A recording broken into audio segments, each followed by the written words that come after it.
விருச்சிக ராசி அன்பர்களுக்கும் நேயர்களுக்கும் ஆனந்த வணக்கங்கள். பொதுவாக இந்த விருச்சிக ராசிக்காரர்களுக்கு இந்த மாதம் எப்படி இருக்க போகுது அப்படின்னம்னா, கவனமுடன் செயல்படக்கூடிய மாதமாக தான் இருக்கும்.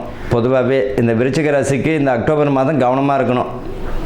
தேவையில்லாத விஷயங்களை தலையிடாதுங்க. உங்களுடைய வேலையை மட்டும் பார்த்தா போதும். குடும்பத்தில் பார்த்திங்கன்னா கொஞ்சம் விட்டு கொடுத்து போகிறது நல்லது. வேலையிலும் விட்டு கொடுத்து போகிறது நல்லது. நண்பர்களிடம் பார்த்திங்கன்னா கூட நட்பு கேடு தரும் என்பது போல் தேவையில்லாத சிநேகிதம் இருந்தால் விட்டுறது நல்லது. அதே போல் பார்த்திங்கன்னா விசுவாசமாக இருக்கக்கூடிய விசுவாசமாகவும் இருந்துக்கிறது நல்லதுங்க. வேலை செய்கிறீங்க அப்படின்னா அந்த வேலையில் கரெக்டாக போங்க.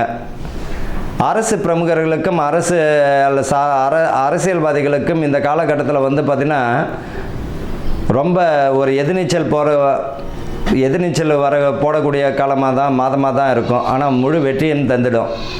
என்ன காரணம் அப்படின்னம்னா, இந்த விருச்சிக ராசிக்காரர்களுக்கு பொதுவாகவே மிகப்பெரிய ஞானிகளும் சரி, அரசியல்வாதிகளும் சரி, குருமார்களும் சரி, இந்த விருச்சிக ராசியில் தாங்க இருக்காங்க. விஷாகம் ஓம் என்ற பிரணவ மந்திரம் உருவானதே விஷாகம் நட்சத்திரம் தானே. அனுஷத்தில் ஒரு அனுகிரகம். காஞ்சி மகா பெரிவா பிறந்ததும் சரி இந்த அனுஷந்தான். அப்போ இந்த கேட்டை நட்சத்திரம் புதன் ஒரு குருமார் தான். அப்போ இந்த ராசியில் பார்த்திங்கன்னா, இந்த விருச்சிக ராசியில் பார்த்திங்கன்னா ஒரு நல்ல ஒரு மதிப்பு மரியாதையும் கூடிடும். அப்போனா என்ன செய்யணும் அப்படின்னா, இந்த சில ஆசிரியர்களும் சரி, போதகர்களும் சரி, குருமார்களும் சரி கவனமாக இருக்கணும். உங்கள் வேலையை நீங்கள் பாருங்கள்.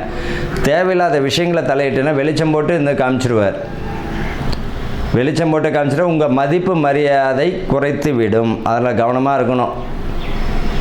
உங்கள் வேலையை பார்த்தாலே போதும். மாணவர்களுக்கு பார்த்திங்கன்னா உயர்கல்வி யோகம் தந்திடும். யூனிஃபார்ம் சம்மந்தப்பட்டது வேலை செய்கிறவங்களுக்கெல்லாம் பார்த்திங்கன்னா ப்ரொமோஷனும் பதவி பணி உயர்வும் தந்திடும். அரசு பிரமுகர்களுக்கு கவனமுடன் செஞ்சாலே போதும், செயல்பட்டாலே போதும்.